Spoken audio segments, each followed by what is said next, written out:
Менә алар яшь йылдызчыклар. Моңа кадәр Нурлат фигуристларының шундый еракка һәм мондый дәрәҗәдәге ярышларга барганы юк иде әле. Нәтиҗәсе дә куандыра. Ярышларда яшь фигурист разрядында гүзәлгә тиңнәр булмый.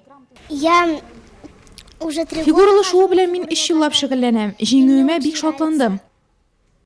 Снежана Мәскәү ярышларына костюм сайлауга җитди игътибар биргән. Нәтиҗәдә 3нче яшь үсмерләр разрядында 2нче урынга лаек була.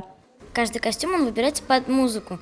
Һәр костюм музыкага карап сайлана. Мин классик музыка астына биим, шуңа да костюмым караңгырак төсле. Поэтому надо было костюм. Гомумән кызлар ярышлардан, бүләкләрдән тыш онытылмаслык тәэсирләр алып кайта. Мне понравилось отдыхать в Миңа кунакханәдә ял итү ошады. Дмитров бик заманча шәһәр, боз сарае да матур. Бүгенге көндә Ледок боз сараенда 70-кә якын бала фигуралы шоу белән шөгыльләнә. Дмитров шәһәренә елда уздырылучы дәрәҗәле ярышларга бару инициаторы быелның апреленнән боз сараенда эшли башлаган тренер Василий Борисенко һәм өметебез акланды ди ул.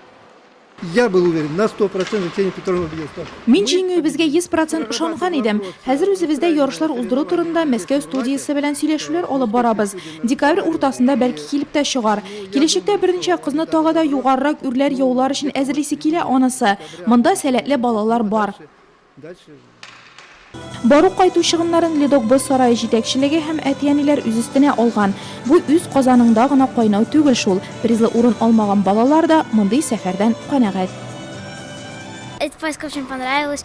Спасибо. Бу сәяхәт бик ошады. Моның өчен тренерларга, хореографыбыз Ксения Петровнага рәхмәт. Киләчәктә дә зур шәһәрләргә барырбыз дип уйлыйм. Будем так ездить в такие большие города.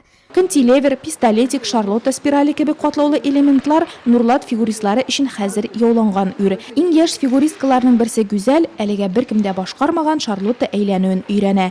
Кем белә, бәлки берничә елдан дөнья чемпионатлары һәм олимпиадаларда Нурлат кызларының фамилияләре яңгырар.